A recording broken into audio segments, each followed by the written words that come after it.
ঢাকা ধামরাই থেকে নিখোঁজ হওয়া যুবক রহমতুল্লাহ ১৬ মাস পর ফিরেছে নিজ বাসায়। ২০২৩ আগস্টে র্যাব পরিচয়ে রাতের আধারে তুলে নিয়ে যাওয়া হয় রহমতুল্লাহকে। এরপর নানা চড়াই উতরাই, প্রিয়জনকে ফিরে পেয়ে আবেগাপ্লুত পরিবারের সদস্যরা। শ্রীলঙ্কা আবারও রপ্তানিতে শীর্ষে।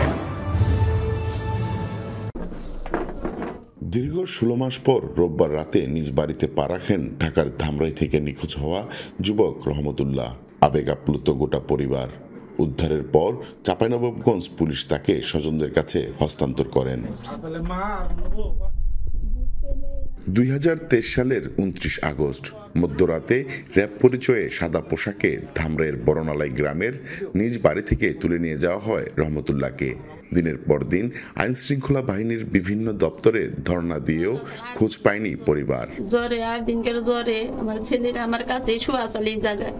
আমার ছেলেরে র্যাব আর সাদা পোশাকে মানুষ আর যে র্যাব কালো পোশাকে আইসা তারপরে ঘরে আইসা দইরা নিয়ে গেছে। তাহাগো ধরে ধরে চিকার পানি কই কি বাবা রে আমার বাবা রে কি করছে ওরা নিস নে বাবা, ওর নামে একটা অভিযোগ না। আমার ভাই নিখোঁজ হওয়ার পর আমরা RAB headquarter, RAB 1, RAB 4, DB কার্যালয়, সাভার ডিবি অফিস, আমরা সব জায়গায় একবার না আমরা অনেকবার গিয়েছি।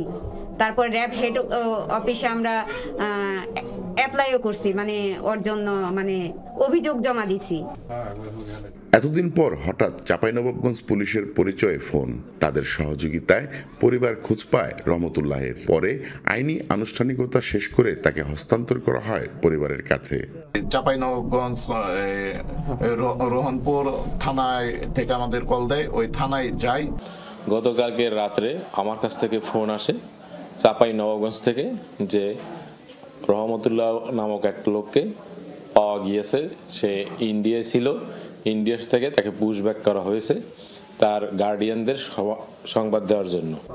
তবে দীর্ঘদিন বন্দি জীবনের পর মানসিকভাবে অনেকটাই বিপর্যস্ত রহমতুল্লাহ। জানান, আটকের পরপরই চোখ বাঁধা অবস্থায় তাকে নিয়ে যাওয়া হয় অজ্ঞাত স্থানের একটি কক্ষে।